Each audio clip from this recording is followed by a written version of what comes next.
Bismillahirrahmanirrahim. Alhamdulillahi rabbil alamin. Wassalatu wassalamu ala ashrafil anbiya wal mursalin Sayyidina wa maulana Muhammadin Abil Qasimil Amin sallallahu wa ala alihi wa sahbihi ajma'in. Rabbi shrah li sadri wa yassir li amri wahlul 'uqdatam min lisani yafqahu qawli wasaddid lisani wahdi qalbi birahmatika ya arhamar rahimin. Amma ba'd. Al-mukarramun, para masyayikh, para tuan guru, para ustaz, ada di sini Guru Habibur Rahman Faisal. Beliau adalah penerus daripada guru saya Al-Maghfur Tuan Guru Haji Lalu Muhammad Faisal, dan sekarang menjabat sebagai Rais Suriah Ngurus Cabang Nahdlatul Ulama, pimpinan Pondok Pesantren Manhalul Ulum Peraya, dengan beberapa alumni Manhal Pondok Pesantren. Sahibul Bait yang kami banggakan, dan sangat-sangat luar biasa Sahibul Bait ini, lincah, dan mudah-mudahan apa yang diharapkan melebihi dari apa yang diharapkan. Dan insya Allah itu kalau sudah Allah Ta'ala redha, tidak ada yang sulit. Bapak Gubernur yang kami hormati, dalam hal ini diwakili pejabat gubernur yang dari Provinsi Nusa Tenggara Barat, Lale Camat, Lale satu-satunya ini camat perempuan, dua ini, maka perempuan jangan berkecil hati, bisa jadi camat, perempuan bisa jadi camat. Alhamdulillah wa syukrillah, beliau ini luar biasa. Kalau tidak luar biasa tidak akan bisa jadi camat. Jadi ibu rumah tangga saja sudah cukup, tapi karena ada lebihnya maka dia menjadi camat. Alhamdulillah wa syukurillah. Para asatidz, tokoh agama, tokoh masyarakat, santri, santriwati yang kami hormati, dan saya sengaja tidak menyebut paling dahulu 5 periode ini. Kalau anunya 5 runde, ada 5 periode pasnya. Rukun Islam katanya. Maka begitu 5 periode hijrah dapil dia.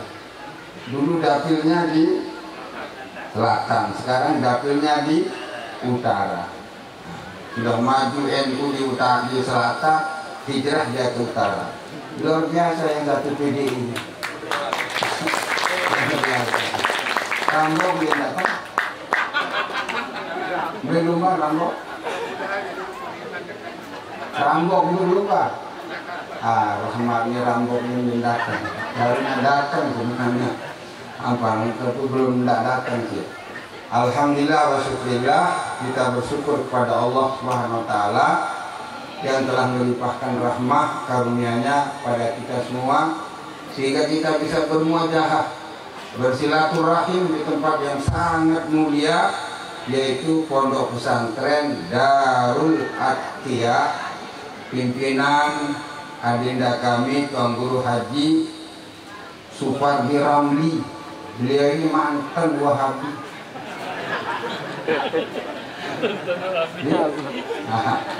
Mantan Wahabi.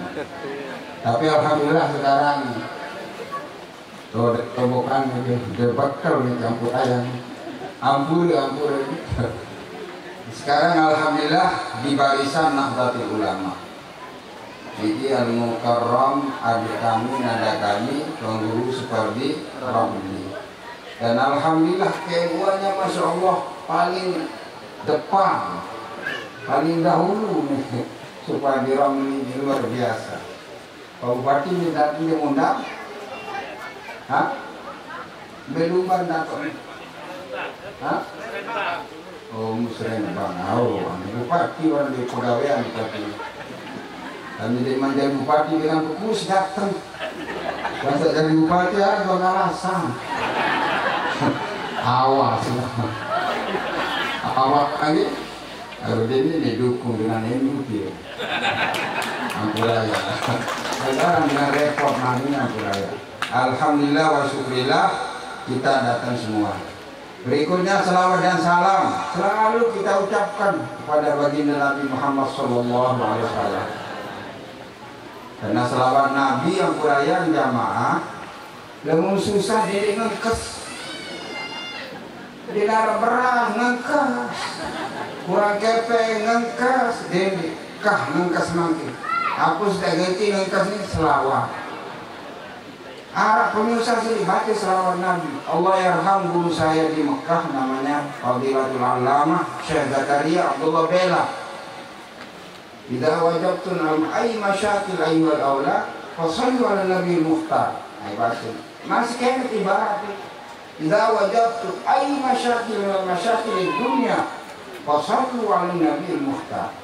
Apabila kamu memiliki sesuatu masalah, problema hidup dunia maupun akhirat, fasallu ala Nabi Mukhtar. Hendaklah kamu berselawat pada baginda Nabi sallallahu alaihi wasallam. Dan alhamdulillah yang diijazahkan itu tahun 1977. Kemudian guru yang lain mengijazahkan tahun 78. Sudah berapa tahun selalu saya amalkan itu. Dan alhamdulillah terbukti apa yang jadi kesulitan saya tidak pernah sampai hal-hal yang menyulitkan betul. Ada saja jalan keluar. Itu berkat selawat Nabi. Allahumma shalli ala Sayyidina Muhammad wa ala ali Sayyidina Muhammad. Berikutnya alhamdulillah wa syukurillah. Apa yang dikatakan oleh nanda kami Tuan Guru Supadi Ramli, memang dia sangat awalnya pesimis, sangat pesimis. Karena apa? Masalah tempat, tidak ada tempat untuk melanjutkan. Kalau saya dapat bantuan sekarang, di mana saya taruh? Itu kata beliau. Akhirnya terus menerus berkomentar dan berkomentar, kemudian saya putuskan. Gini nanda, kita kan masih punya Allah. Allah bersifat Al-Hayyul Qayyum, Maha hidup, Maha kuasa, Maha segala. Jangan pesimis. Marilah kita belajar kepada orang-orang yang sudah sukses. Hal yang sama. Tapi sekarang tidak hadir, kemudian ada undangan di Jakarta. Tuan Guru Haji Muhammad Nur. Alhamdulillah. Beliau tidak punya apa-apa, tapi sekarang sudah punya tanah, lahan, lebih hektar. Caranya bagaimana? Ngumpul seperti ini. Kita duduk bersama, kemudian memikirkan bersama, doa bersama. Masih nak boleh kancing berdua ini tidak terima, insya Allah ta'ala. Pasti nak terima. Saya jaga lemah di antara program kami, sangat membuat resmi dijaga, terima juga Allah. Maka alhamdulillah tidak akan mustahil semua lahan itu kita kuasai. Tapi dengan catatan kita mendoakan kepada sahibul baik, sahibul apa punya tanah ini, melepaskan 60 hari, kita doakan supaya dapat minimal 6 hektar. Kita doakan dia. Kalau sudah doa kita diterima sampai 6 hektar, mungkin akan diwakafkan kalau sudah dapat 6 hektar. Maka itu yang terjadi, dan alhamdulillah ini bukti nyata.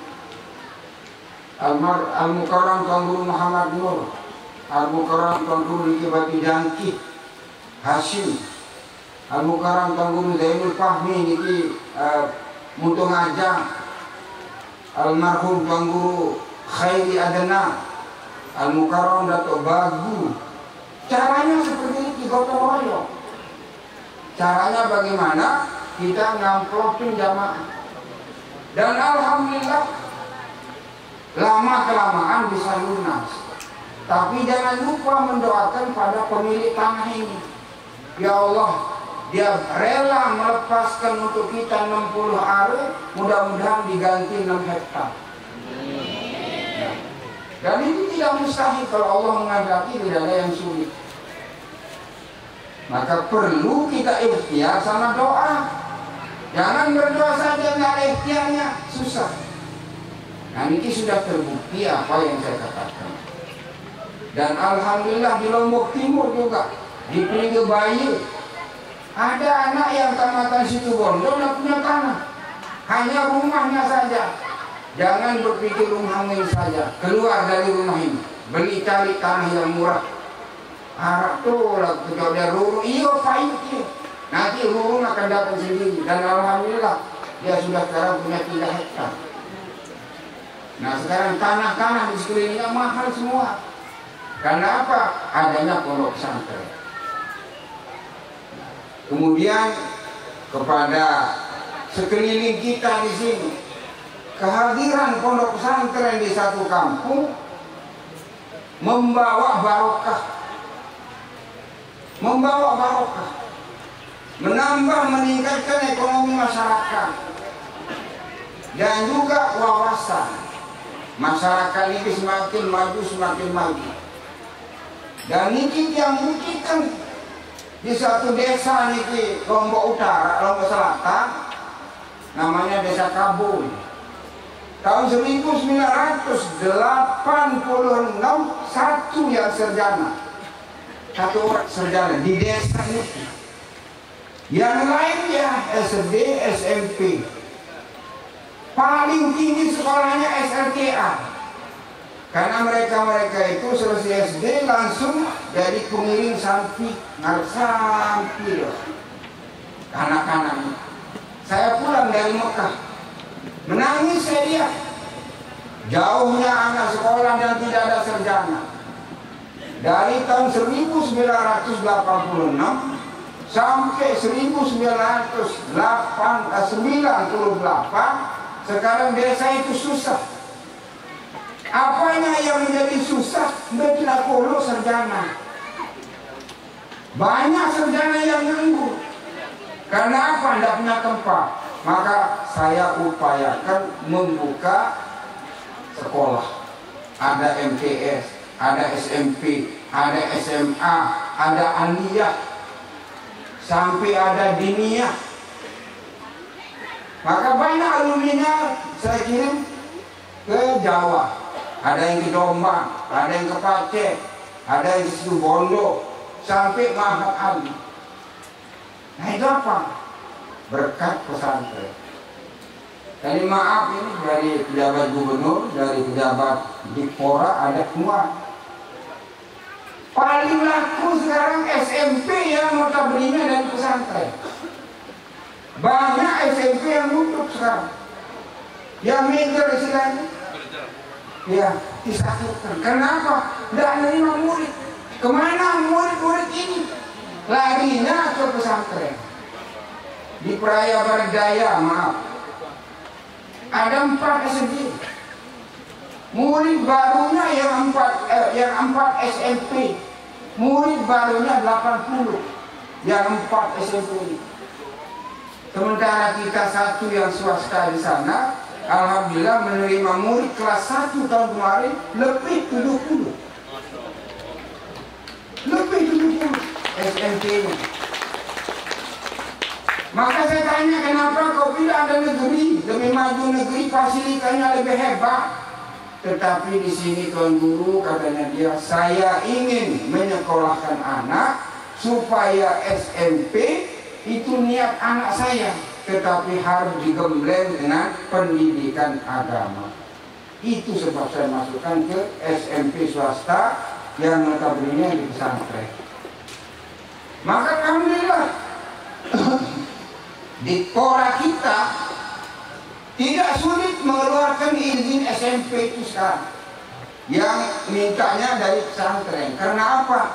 Di Kora tahu pesantren itu tidak mengharap muridnya dari desa sekitarnya, tetapi mengharap dari desa luar. Begitu juga kami di sana, dari Lombok Barat, dari Raya, kemudian dari Labangka, dari Dompu, itu ada yang sekolahkan. Jadi kita tidak mengharapkan pesantren, itulah lebihnya pesantren. Oleh karena itu, keberanian pembina, keberanian pimpinan dalam hal berspekulasi, payung tanah di daerah Cepeng, Dengan modal apa? Nekat. Tetapi insya Allah Tuan Guru, tidak akan ada yang tidak selesai, pasti selesai. Amin. Tetapi dengan catatan betul-betul berikhtiar dan menyalurkan dana orang apa yang dia kehendaki. Misalnya untuk tanah, berilah. Jangan dipakai pada yang lain-lain, karena niat nawa itu orang. Kemudian berikutnya masyarakat sekitar Ampuraya yang pengalaman bangun madrasah, bangun masjid, bangun pesantren, banyak yang senang, banyak yang tidak senang. Hak cerita dia, Sulau ke Valencia, dengan bangun masjid paling diraos, dimilih nurunang dimilih ngeraos dan tertahu. Alhamdulillah jari masjid siap, mewah megah. Arah anak cucu pondok dan sekolah, mau melihat dari khatib, wapu ni ketua masjid, tendek beng dari khatib itu, papu naik raos. Aneh kok. Nampak yang tendek baik pelajar kami dalam dia senang dari madrasah teduk, nyumbang si teduk, denek nyumbang si raos.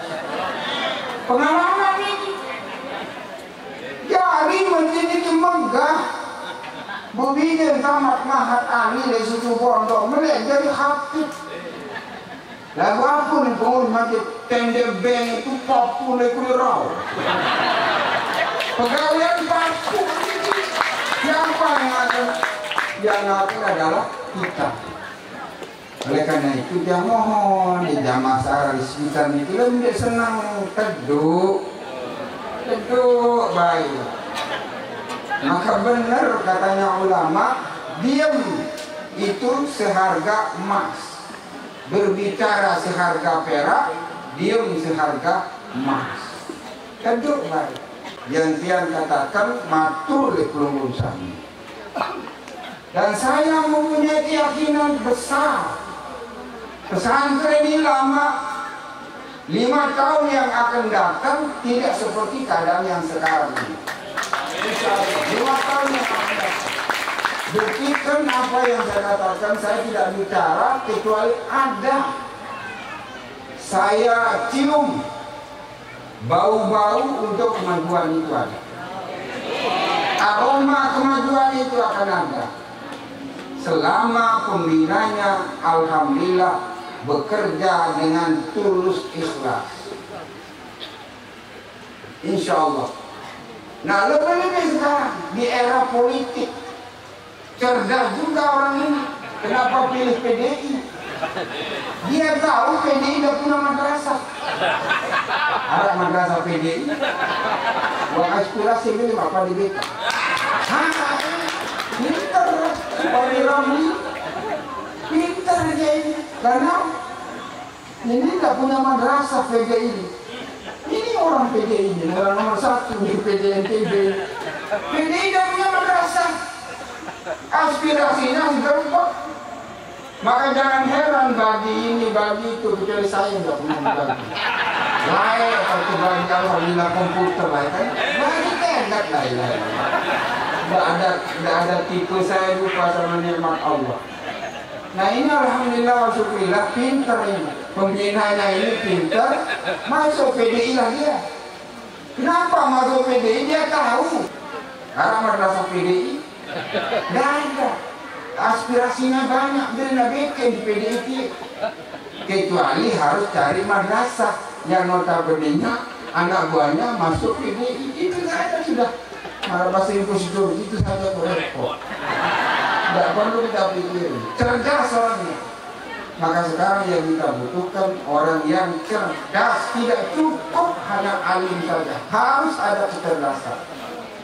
Ini yang penting ini. Hilang ya? Berikutnya yang perlu yang sampaikan di pelunggung sami, di samping kita berikhtiar dan berusaha. Nah ini pencet orang cerdas ini. Mereka nyenang. Kalau tidak itu kan. Ini Jadi dengan ini ya, kurang cerita. Nah ini cerita ini. Terima kasih.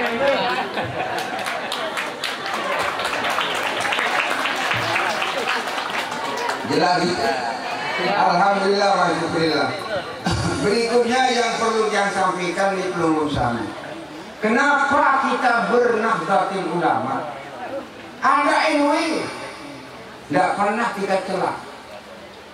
Ada NU, ada Muhammadiyah, tidak pernah kita celah. Tetapi marilah kita angkat, kita punya sendiri. Namanya Nahdlatul Ulama. Nahdlatul Ulama ini dialah yang membuat republik ini. Paham itu? Nahdlatul Ulama yang membuat republik ini. Republik belum ada, Nahdlatul Ulama sudah ada. Maka konseptor yang merumus Pancasila, yang merumus Bhinneka Tunggal Ika, yang merumus NKRI, itu adalah orang-orang yang terdiri dari cendekiawan. Pertama ulamanya, cendekiawan, beraliran nasionalis, duduk di satu tempat, berkumpul sebelum Indonesia ini ada, akan membentuk sebuah negara. Namanya Negara Kesatuan Republik Indonesia. Kalau saya tanya di mana pulau Indonesia di tanah air, tidak ada. Tapi nama Indonesia ini ilham dari Allah kepada para ulama kita. Benar pulau Indonesia. Kenapa menjadi nama negara kita? Itu harus jadi tanda-tanda. Tidak ada sekecil apapun di Indonesia ini, tidak ada pulau Indonesia itu. Yang ada Pulau Jawa, Pulau Madura, Pulau Lombok, Pulau Sumatera, dan seterusnya. Tapi pulau Indonesia tidak ada. Yang menjadi pertanyaan, kenapa Indonesia menjadi nama? Ternyata Indonesia itu adalah singkatan daripada nama para waliullah. IDNUS, semua itu ada. Awalan daripada semua nama waliullah itu Indonesia. Dan alhamdulillah Indonesia ini tetapi tidak ditulis oleh negara, lembaran negara. Merdekanya tanggal 17 Ramadan tahun 1945 itu, bertepatan 17 Agustus. Tapi tidak ditulis dalam lembaran negara. Maka Republik Indonesia ini ada nuzul Quran, menang pada perang Badar, dan jangan dilupakan juga merdekanya Republik ini pada tanggal 17 Ramadan. Tetapi yang ditulis dalam lembaran negara 17 Agustus 1945. Maka sepakatlah para ulama, cendekiawan, dan para tokoh-tokoh agama di luar Islam membentuk dasar negara, sehingga debat keras antara Bung Karno dengan Kiai Hasyim Asy'ari. Bung Karno menginginkan Pancasila itu sila pertama adalah keadilan sosial bagi seluruh rakyat Indonesia. Itu kemauannya Bung Karno. Karena Bung Karno memandang paling sulit adalah keadilan sosial. Sampai sekarang belum diterapkan yang sebenarnya keadilan sosial bagi seluruh rakyat Indonesia.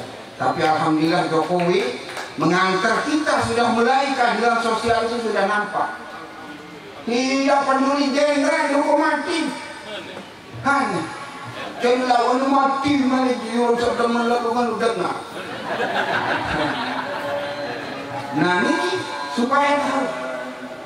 Maka Bung Karno dengan Kiai Hasyim Asy'ari dengan orang-orang yang terdiri dari para agamis menginginkan Pancasila. Sila pertama adalah keadilan sosial bagi seluruh rakyat Indonesia.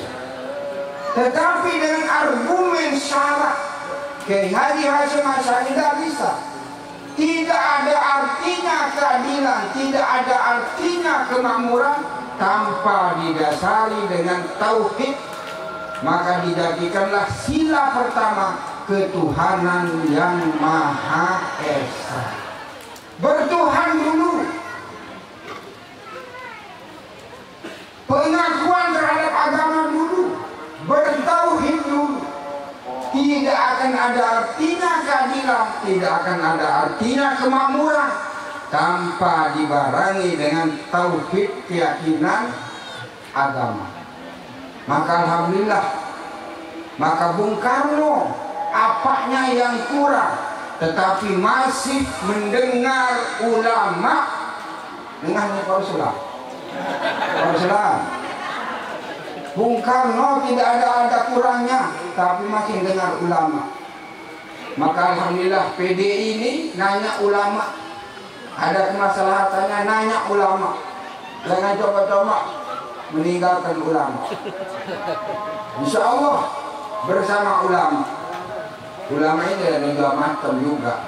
Ada ulama yang mengerti negara, ada ulama yang ekstrim, kurang arif, alimnya tapi kurang arif. Tidak usah kita bahas itu. Bisa lihat itu, baik. Jelas ya? Maka terbentuklah dasar-dasar fondasi negara kita.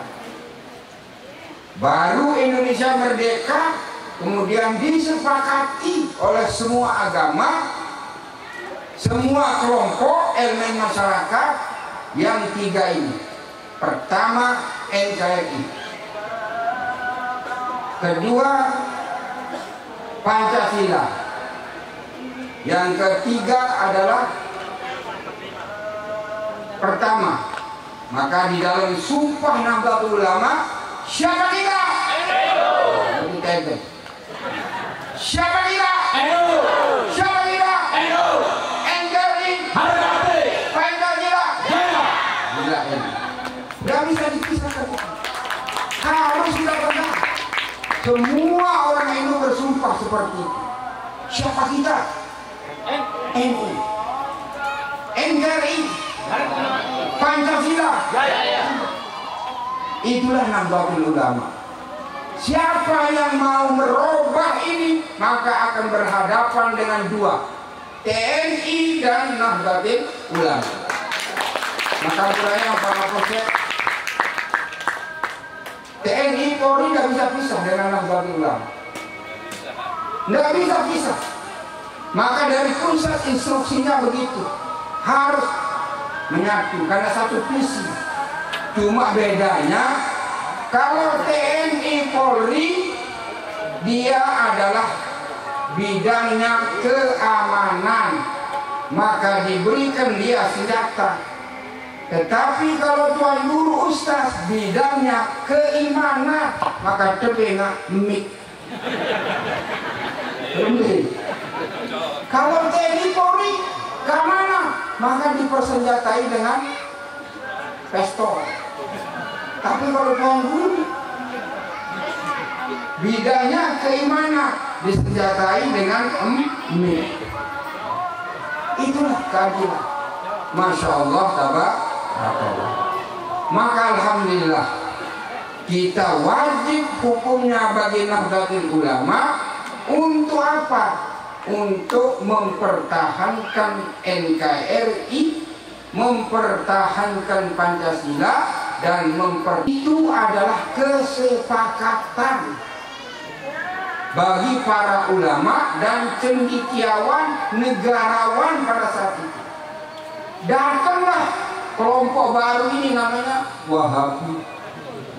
Datang ke Lombok, haram talqin, haram bersentulah, haram nyiwa, haram nyatus, adik dendek pada balak lebut engkau mundang ben lain lalu di gubuk ini dengan wah betalkin doang, lalu di darek dengan berselawat doang, lungkung nih tidak lain.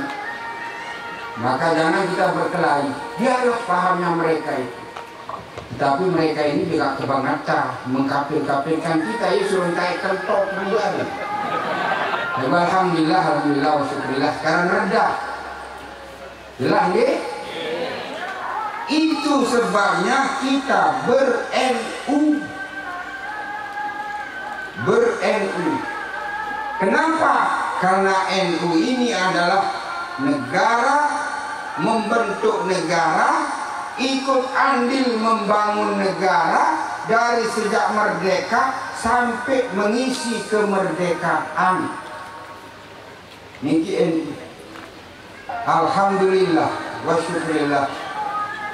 Tetapi berikutnya yang perlu saya sampaikan di pelurun kami, NU niki selama berdiri sampai detik ini tidak pernah mengajak warganya untuk berontak dan tidak akan jadi pemberontak selama-lamanya.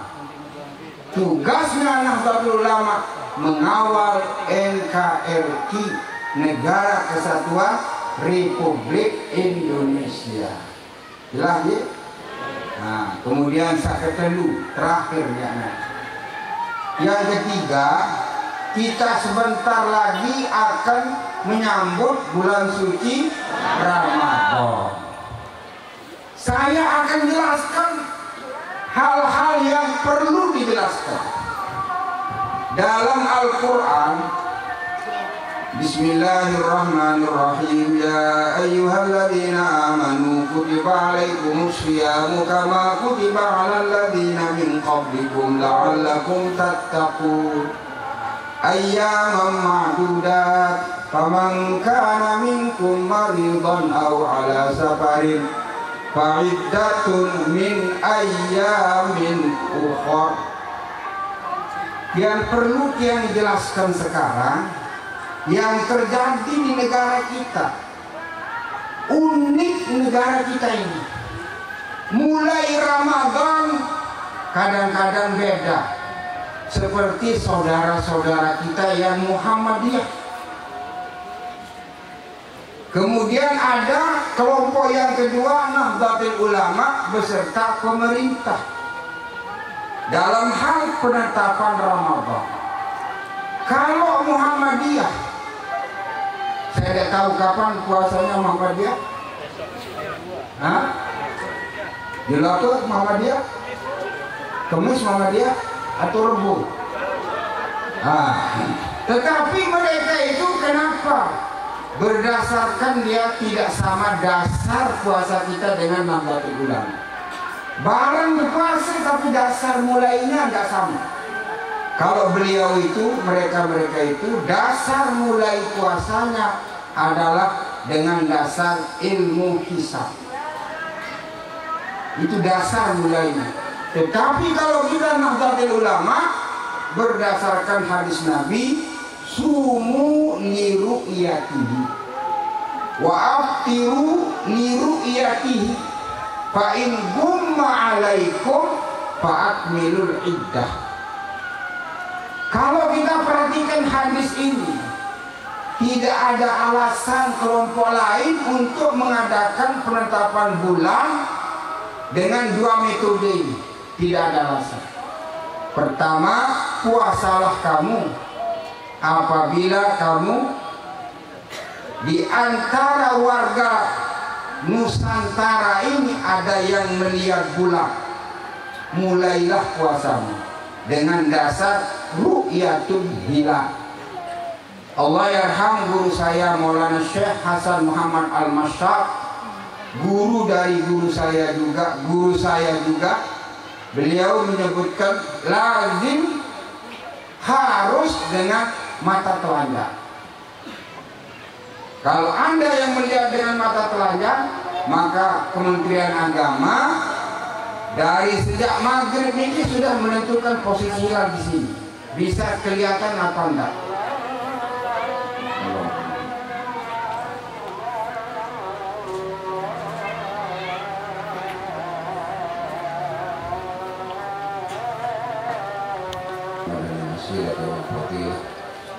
الشرف والدرجة العالية الرفيعة وبعث المقام المحمود الذي وعدته إنك لا تخلف الميعاد. Kali itu menit itu sabar tuh. Nah kemudian Muhammadiyah dia menetapkan bulan itu dengan dasar hisab. Maka dia 1 tahun yang ini sudah ditentukan, tahun depan sudah ditentukan. Tapi kita Nahdlatul Ulama sama pemerintah menetapkan hilal itu dengan 2 metode. Metode pertama dengan dasar ilmu ru'yatul hilal, ru'yah. Yang kedua dengan dasar istiqmal. Maka kalau kita perhatikan hadis itu, sumu li ru'yati wa aftiru li ru'yati. Fa'in gumma. Nah di sini tempat syahidnya. Fa'in gumma. Kalau terjadi mendung, menurut ilmu hisab ada bulan, tapi bulan itu tidak nampak karena tertutup dengan awan, maka kita oleh Nabi disuruh istiqmal. Inilah bedanya dengan Muhammadiyah. Kalau Muhammadiyah, apabila dia sudah melihat dengan ilmu hisab itu, tapi kita sekalipun ada bulan pada malam itu tapi tertutup dengan awan, Nabi menyuruh kita untuk menyempurnakan bulan. Padahal ilmu itu sudah ada dari zaman Rasulullah SAW. Namanya ilmu hisab itu dari zaman Nabi Idris alaihissalam sudah ada. Tapi Nabi tidak merujuk kepada ilmu hisab. Itulah yang dianut oleh pemerintah. Dalam hal ini juga ikut Nahdlatul Ulama, juga Nahdlatul Wathon.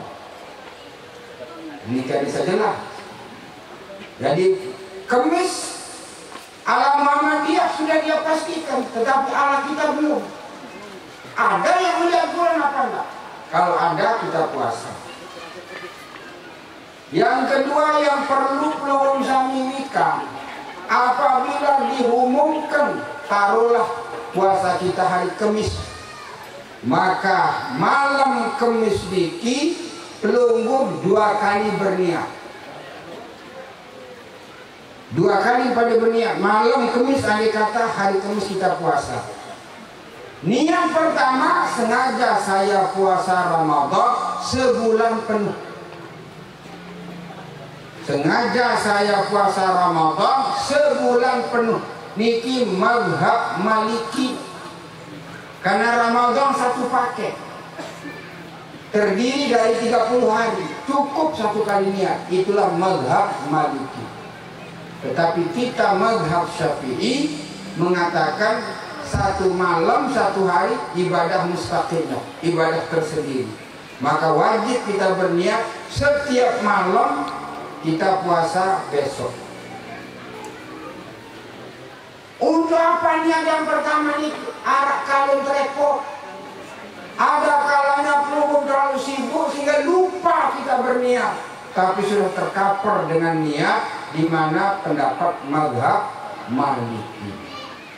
Guru saya Maliki, gurunya Dato' Pancor Maliki, gurunya Dato' Pesal juga Maliki, gurunya Tuan Guru Ibrahim Maliki. Banyak yang Maliki mazhaban. Oleh karena itu kita dianjurkan oleh guru-guru kita malam pertama berniat 2 kali. Kemudian berikutnya supaya menjadi maklumat kita, puasa ini 2 kali perubahan hukum. 2 kali perubahan hukum. Hukum yang pertama, baru-baru Anda puasa, boleh memilih antara puasa dan membayar fidyah. Bu ande nak masih nangis kedih dengan puasa bayar fidyah baik. Tetapi hukum itu mansuh, dihapus, tidak berlaku lagi. Tapi ayatnya masih utuh. Itu namanya dalam ilmu usul fiqh nusikhal hukmi wa baqa'ur rasmi. Hukumnya terhapus, tapi bacaannya masih utuh. Dan yang kedua dirubah juga. Dulu ketika baru-baru ada puasa ini, maka kita puasa zahiran wa batina. Dikanggu bareng ditunina. Haram kita kumpul suami istri sekalipun malam hari. Tapi banyak laki-laki yang masih muda istrinya baru kawin, dia sabar sebulan perai apapun, tidak sabar. Maka turunlah ayat menghapus ayat itu dengan firman Allah, uhilla lakum lailatas siyamir rafasu ila nisaikum. Uhilla lakum. Jadi puasa ini 2 kali perubahan hukum. Dari yang ringan menjadi agak berat, kemudian dari berat menjadi ringan. Itulah kearifan hukum syar'i. Jelas? Jelas apa enggak? Masih lu dia bilang itu dari akan nyambung. Memang malam dulu hak dulu Sabtu malam Ahad. Niki dari kami ini kita sembahyang maghrib. Bareng-bareng laki bini jauh sujadah. Di sana akan hadir semua jamaah pengajian tiang, akan hadir menyambut bulan suci Ramadan. Dulu Sabtu malam Ahad tu takbir maghrib. Ane jauh hingga sisa waktu terlambat. Dengan acara hingga maghrib istighosah, membaca wirid siwak, wirid manhal. Kemudian setelah niki akan kita baca khutbahnya Nabi yang tertulis oleh seorang sahabat Nabi namanya Salman Ibnul Islam Al-Farisi. Ada di tangan saya catatannya, saya akan baca besok. Kemudian setelah itu ada tausiah Ramadan. Setelah itu kita bubar. Insya Allah jam 10 sudah selesai acaranya. Mudah-mudahan ada kesempatan datang. Kita belum mulai naik. Cuma iya dulu, dia mak penyambungan. Kamu mudah-mudahan pertama jamaah senamnya berkat saat berkumpul di tahun itu. Tidak mustahil min haitsu la yahtasib. Mukrang-krang baca selawat Nabi di tempat kita pesantren kita. Yang sulit akan dimudahkan. Terutama Ampuraya. Sak tahu nyatet, dek tahu nyatet, beketuan dengan sak tahu nyatet. Jadi sak mujarab yang berikan di pelumum kami doanya Nabi Allah Sulaiman. Doanya Nabi Allah Sulaiman itu dibaca 3 kali malam, 3 kali pagi. Paling kurang 3 kali, 9 kali, 21 kali, 41 kali. Harus sekali kau baca. Belum sekali alhamdulillah. Belum 2 kali mandi kamar kedua. Saya ketelu insya Allah sampai 3 kali dan jahit direct lagi. Jauh andang-andang beda-beda. Doa Nabi Sulaiman ini ketika Nabi Allah Sulaiman alaihissalam berhadapan dengan Ratu Balqis. Ratu Balqis niki adik kuasa, tentaranya kuat, super, negara super. Maka Nabi Allah Sulaiman bisa menyuruh burung untuk mengantar surat. Bunyi suratnya niki, Bismillahirrahmanirrahim. Innahu min Sulaimana wa innahu bismillahirrahmanirrahim. Allah ta'alu alayya wa'tuni muslimin. Bismillahirrahmanirrahim. Dengan nama Allah yang Rahman dan Rahim. Innahu min Sulaimana. Surat ini, tulisan ini dari seorang nabi utusan Allah namanya Sulaiman ibnu Daud. Nabi Daud seorang raja dan nabi, memiliki anak namanya Sulaiman, raja dan nabi. Innahu min Sulaimana wa innahu bismillahirrahmanirrahim. Isi suratnya Allah ta'alu alayya. Dedek teman-teman beli aku dari sombong. Wa'tuni muslimin. Datanglah kepadaku supaya kau menyerahkan diri. Maka Nabi Allah Sulaiman datang, Raja Ratu Balqis datang di istananya Sulaiman. Lucunya seorang raja mun kekes apa bendang raja begini mun para aku niki mun para naik tetapi mermer yang sangat jernih mararu naik di bawah sokonya Ratu Balkis, tapi dia membaca surat ini langsung tunduk. Nah, maksud saya kenapa ayat itu dibaca di sini?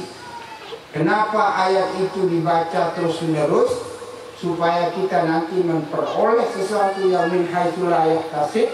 Ratu Balkis datang dan membawa rakyatnya, bala tentaranya, kekuasaannya diserahkan kepada Nabi Allah Sulaiman.